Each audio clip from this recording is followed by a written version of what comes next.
welcome to another one of Arthur's Engage reviews. This one's number 9, and as you can see from the Spectrum logo there, we are looking at one of Bachmann's American Engage models. We're doing this because it seems that folk are very interested. So we're going to have a look at a GE, that's General Electric, DASH8-40C diesel locomotive. And what's different about this one is it's not decorated at all. In fact, it's what you might call unfinished. So let's open the box and see what's what. I've taken the innards out of the stout plastic box, which tells us bits and pieces on the end. And this is a typical Bachmann cocoon. I'll take the top off. And now I've got a good idea popped out of what we're actually getting. And here's a bag full of bits which looks to be mostly to do with the various railings. There's another bag of bits there which also seem to be things to add to the model. And then, would you believe,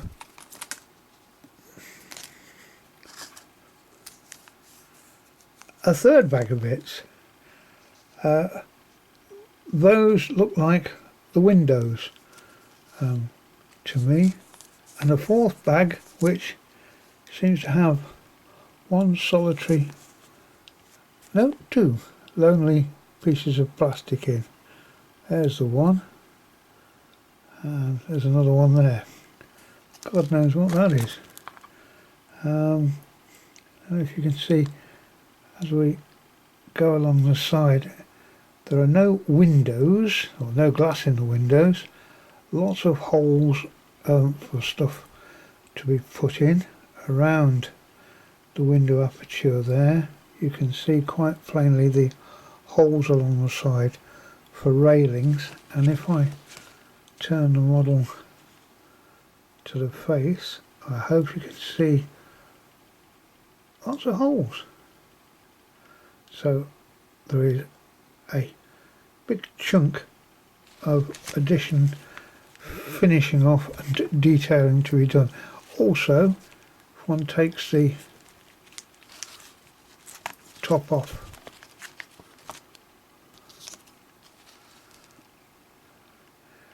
you can see we have access to the rear light cluster in there and whatever else. While we're at it, one of the interesting features about this locomotive is the fact that the couplings, and this one's got rapido, are fixed to the locomotive chassis. They don't rotate with the bogies.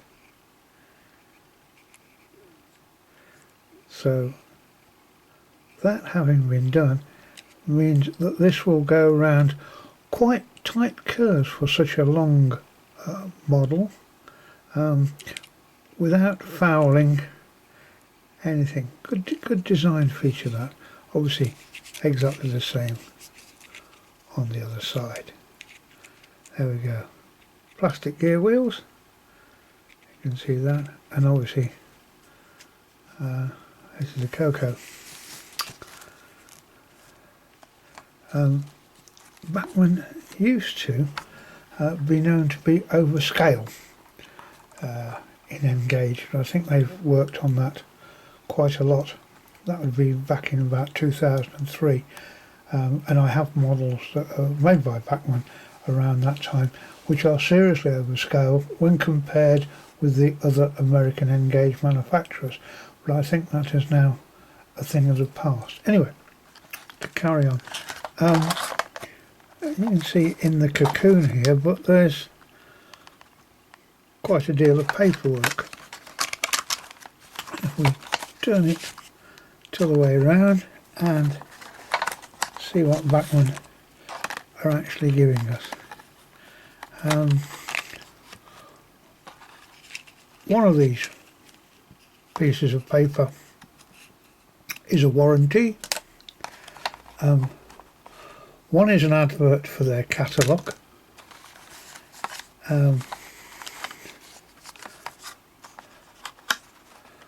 One is option of becoming part of their collectors club. This is the lifetime limited warranty. The other two were adverts. And finally we get down to the document that we really want to see,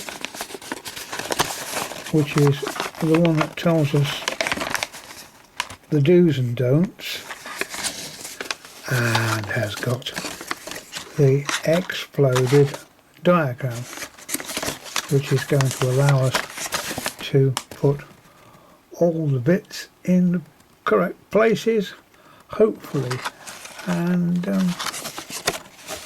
maybe colour this locomotive in. If you're like me, when you make up something like this, I actually want to paint things like the railings before I put them on the locomotive. So anyway, there we have it.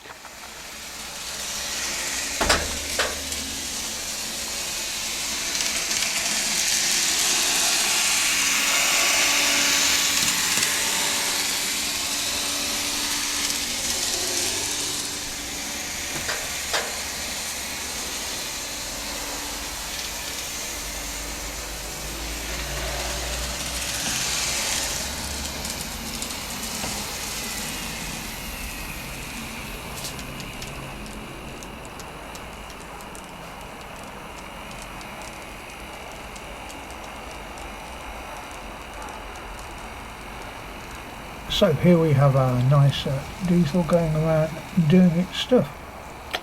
While it's doing that, what do we actually mean by a GE DASH8-40C?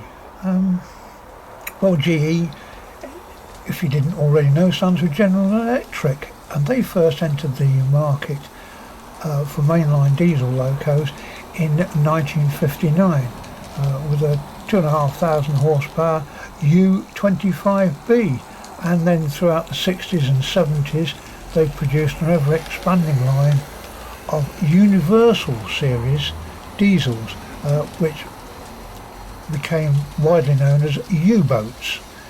Now in 1976 they changed all that with the introduction of their DASH7 diesels. The Dash series promised advanced control features, better fuel efficiency and improved reliability over the older U-boats. The DASH7 series in turn was then replaced in 1982 with our friend here, the GE DASH8 locomotives. They offered further advancements in the use of microprocessor controls and modular components for ease of maintenance. At the start there were both 4-axle B units and 6-axle C unit configurations, and the horsepower ranged from about 3,200 horsepower with a 12-cylinder power plant to 3,900 horsepower with a 16-cylinder power plant. Then in 1987 General Electric squeezed an extra 100 horsepower from its 16-cylinder power plant and introduced our friend here, the 6-axle DASH8-40C. So you can see the DASH8 stands for, the 40 really stands for 4,000 horsepower, and that extra 100 horsepower gave General Electric the honour of being the first production single power plant diesel produced in the US for 4,000 horsepower. Which was quite a sort of mileage, and even nowadays the range of horsepower of mainline diesels is really in the 4,000 upper bracket for mainline haulers. You may also see there's a DASH8-40CW, and I'll just show you a little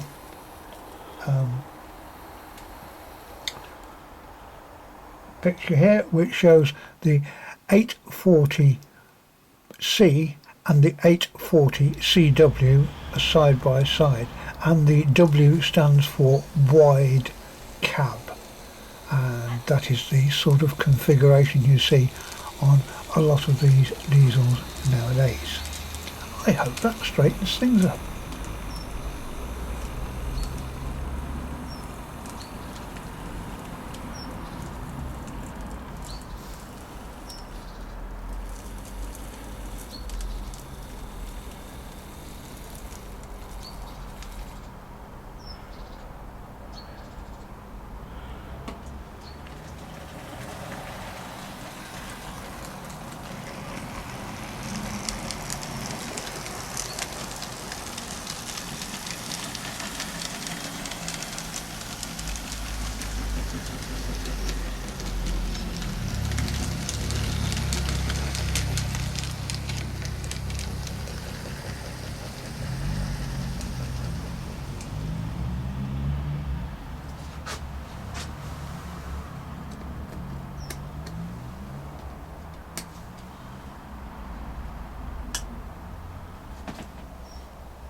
Right, well, you didn't think I would leave it there, did you? So next thing is, let's see what a dab of paint and a little bit of glue will do for this model. So in preparation, I've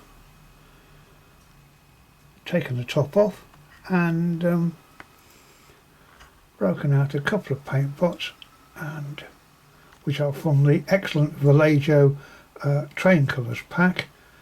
Which is basically a weathering pack.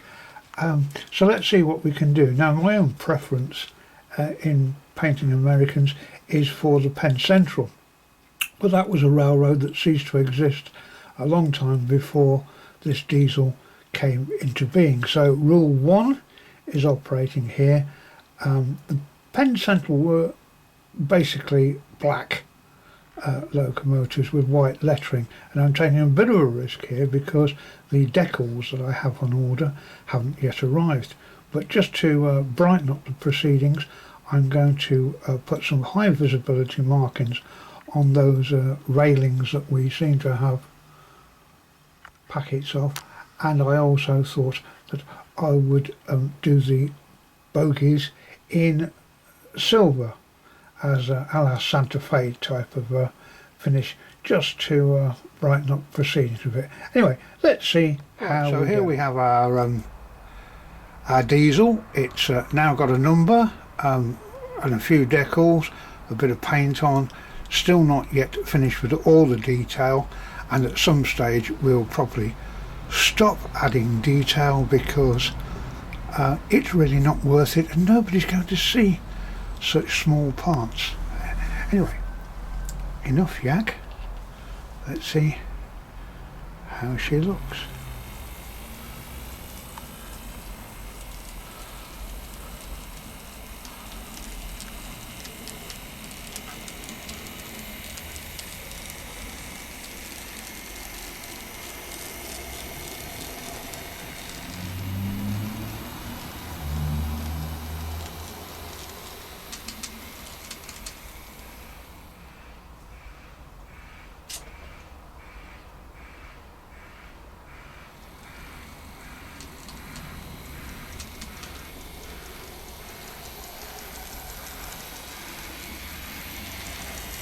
interesting point is that, of course, because we've painted the loco a dark colour, the running lights actually show up better.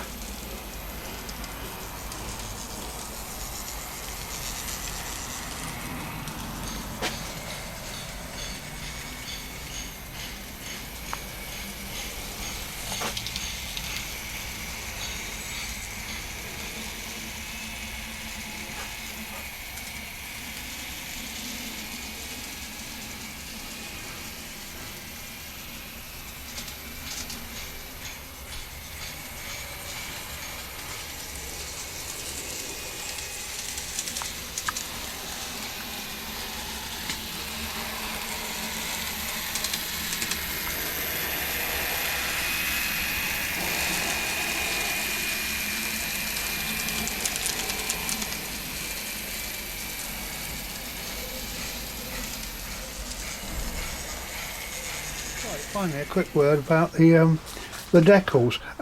They're from the microscale decal system.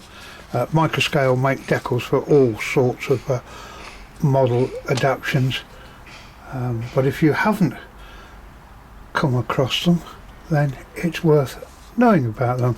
So inside this packet here we have the normal water slide decals themselves.